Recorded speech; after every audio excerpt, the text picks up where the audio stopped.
The problem with Jurgen Klopp is he hasn't got a plan B. No, scratch that, it's the problem with every manager these days. Pep Guardiola, Antonio Conte, Jose Mourinho, Arsene Wenger. It's as if having spent a rough £200 million or more assembling a squad of footballers to execute a specific style of play, they end up married to it. Not having a plan B is the reason almost every football match is lost, according to social media. It used to be losing the dressing room that was to blame. If a manager was sacked, it could almost be guaranteed that he had lost the dressing room. Indeed, some clubs still cling to this logic. At Leicester, for instance, the dressing room is lost so frequently, it would make sense to stop buying players and invest in coastguards, or those dogs with the brandy that find avalanche victims in Switzerland. Their current manager, Claude Puel, has now lost his second dressing room in as many seasons. After Southampton, he should designate a special drawer in his kitchen so he always knows where the dressing room is, like keys or your passport. But plan B, that's the more up-to-date problem. If Klopp does not defeat Roma at Anfield on Tuesday, it will no doubt be concluded that his high-pressing game has been found out and he needs something different. The opposite, usually. That's the problem with plan Bs. Invariably, they amount to a reversal of every principle the manager has. Don't go short, go long. Don't go long, go short. Don't sit back, press high. Don't press high, sit back. Before the Champions League quarter-final, Klopp was asked if other teams needed to be aggressive, like Liverpool, against Manchester City. He responded by imagining a scenario in which West Bromwich Albion attempted the gegenpress. City would go through them like a hot knife in butter, he concluded. The hurried adoption of Plan B isn't always a good sign anyway. Drawing 0-0 with Montenegro in 2010, Fabio Capello threw on Kevin Davis and began waving his arms at his midfielders, in the universal touchline sign language for "stick it in the mixer, lads." That wasn't a bold Plan B. That was a Plan A that had failed so spectacularly the coach had run out of ideas beyond abandoning every principle he had favored his entire career. To go direct. Dave Bassett always maintained that every team seeking a goal in the last 10 minutes played like Wimbledon. So if that was the best way to score, why not start like Wimbledon instead? As a piece of logic, it is hard to fault. Yet football has changed. Barcelona do not play like Wimbledon if chasing the game, and neither did the comeback specialists, Sir Alex Ferguson's Manchester United. Managers stick to their game plan now. Guardiola does not have a Route 1 player to call on, even if he wished he had. He has spent £450 million on personnel geared to play one way, just as Klopp would, in Guardiola's circumstances. As it is, Klopp has spent Liverpool's budget on his own ideals. That does not make Liverpool predictable because every good plan contains many variations. Liverpool utilize plans AI to a 7, because in any game Klopp can switch the attack lines of Mohamed Salah, Roberto Firmino and Sadio Mane, alter the position of his full-backs, even chop between 3 and 4 at the back. The blueprint, though, is stable, because, mostly, it works. Klopp thinks that, executed well, he has a winning strategy. He hasn't got the time, or the players, to experiment. He might tweak for a dangerous opponent, but it's still Plan A. He might pick a centre-half better suited to thwarting Edin Dzeko, or double up on Stefan El Shaarawy on Tuesday night, but again, Plan A. The elusive Plan B is invariably wholesale reversal, anyway. And how would that work with modern, elite, football as it is? Klopp's net spend places him in the black, but constructing his squad has so far cost £221.3 million, not including outgoings. So to play differently might consume that again. Manchester City, for instance, no longer have a Dzeko-like figure to lead the line. Yet the going rate for that player, at elite level, is what Manchester United paid for Romelu Lukaku, £75 million. Maybe a target man will then need wingers to provide a more direct route to goal. That could be another £75 million, at least. In this, remember, is Plan B most weeks. These guys do not start. They do not fit the manager's philosophy. They are there for when he loses faith in his thinking and decides Harry Bassett has a point. And who wants a manager with such fragile confidence? If Twitter and radio phone-ins had been around 44 years ago, Total Football would have been denounced and Rinus Michels discredited as a fool sticking rigidly to Plan A, who didn't have the wit to hook Johan Cruyff, and tell Johan Neeskens to start banging it long to a big man as a way of getting to Franz Beckenbauer and West Germany in the 1974 World Cup final. For that was the problem with Michels and his Holland team, No Plan B. That's why no one remembers them. Tottenham need to give struggling Kane a break. Harry Kane looks shot. He looks like a player who has returned from injury too quickly and is struggling.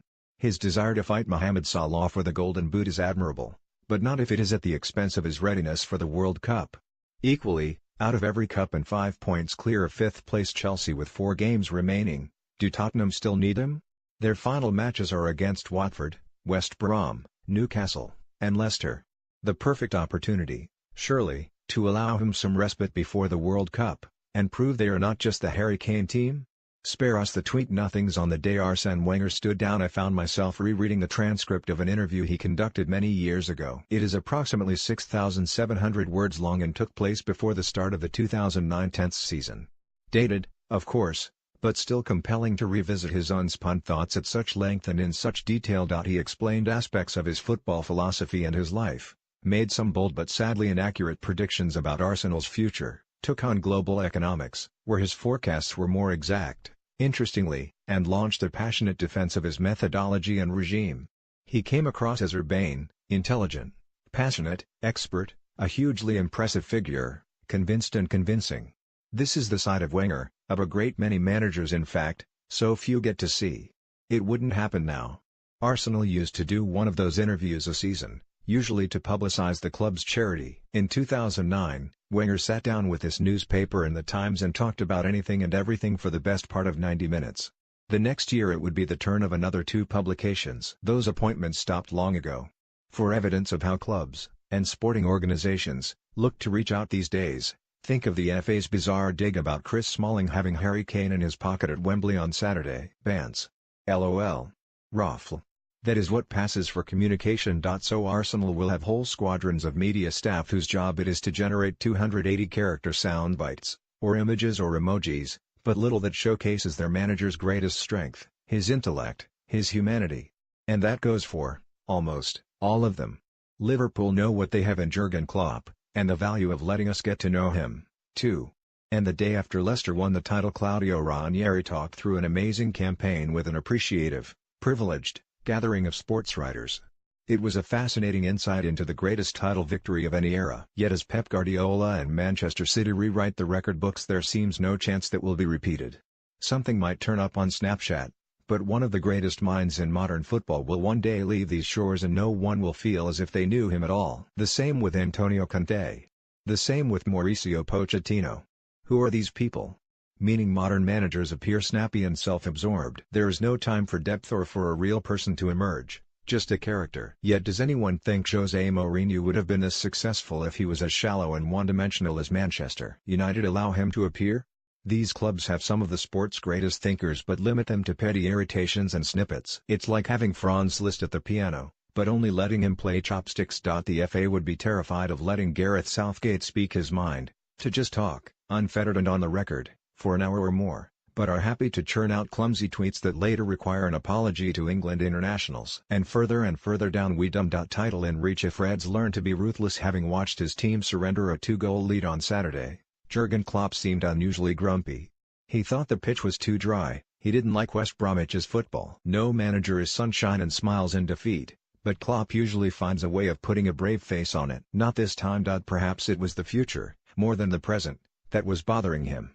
This is Liverpool's breakthrough season. Not just because of Tuesday night's momentous tie with Roma and the prospect of a Champions League final, but because of what his team have achieved against the best domestic opposition. Manchester City are the runaway Premier League winners and Liverpool have beaten them 3 games out of 4. More importantly, they have won the 3 most recent meetings. Meaning they must, challenge for the title next season. Not a distant second as Manchester United have been for much of this campaign. A genuine, sustained title race. If Liverpool can match Manchester City over the rest of the season, they would be hopeful of having the beating of them in head-to-heads. At which point, anything is possible. Yet that cannot happen if they chuck 2 points away at places like West Brom. That cannot happen if they remain the old, inconsistent, Liverpool, 6 points and 8 goals in matches away at Stoke and Brighton, then 2 points and 1 goal from home fixtures with Everton and West Brom. Klopp no doubt thought his team had got these lapses out of their system in 2018. He believed they had turned a corner. So while the draw at the Hawthorns may seem small beer compared to the task ahead against Roma, there is a bigger picture. A year from now, dropping 2 points and 2 goals against inferiors could be every bit as important as a prestigious European fixture. It could be the difference between Liverpool's first league title of the modern era, and a consolation prize. For all his good humor, Klopp doesn't seem the kind of guy who thinks it's the taking part that matters. Italy's slow show. Napoli's late win at Juventus makes Serie A's title race the most interesting in any of the major European leagues this season. Sitting through it, however, made one realize why the Premier League's global popularity is unmatched. Slow, dull, and with Juventus happy to take a goalless draw at home, almost from the off. It was not half the occasion it should have been. Even the technical quality in Italy is overstated. With a match unfolding at this pace, it is not hard for a player with good basic skills to look impressive. Does Mr. Pilley that silly? Andy Pilley, chairman of Fleetwood Town, is rather perturbed that outsiders are doubting his motivation for giving the manager's job to Joey Barton. This is not a box office, showbiz appointment, Pilley insisted. This is not an appointment just to boost the profile of the club. Fair enough. Yet what might have given people this fanciful idea? Maybe the club statement on the day the news broke. Joey not only brings a host of experience and profile, said Fleetwood Town chairman Andy Pilley. You can't sit on the fence if the Premier League are right and the majority of fans surveyed have a nuanced view around the reintroduction of standing at football matches, then the issue is considerably more complex than suggested. The league claim that while most are in favor in principle, only 5% wish to stand for 90 minutes. The majority want the option of being able to stand and sit, they say. If true, this is unworkable. You can't have a sitting area where some people chose to stand, or a standing area where some demand the freedom to sit. Well, you can, but it's not so different from what we have now, which at many grounds is frustration or chaos. It ain't half daft. Wilfried Zaha looked as if he was hard done by at Watford on Saturday, but, really, is there a smaller violin than the one which plays for those who have earned a reputation for diving and then find the past working against them? For those who remember, Lottie de Gunnar Graham, oh dear, how sad, never mind.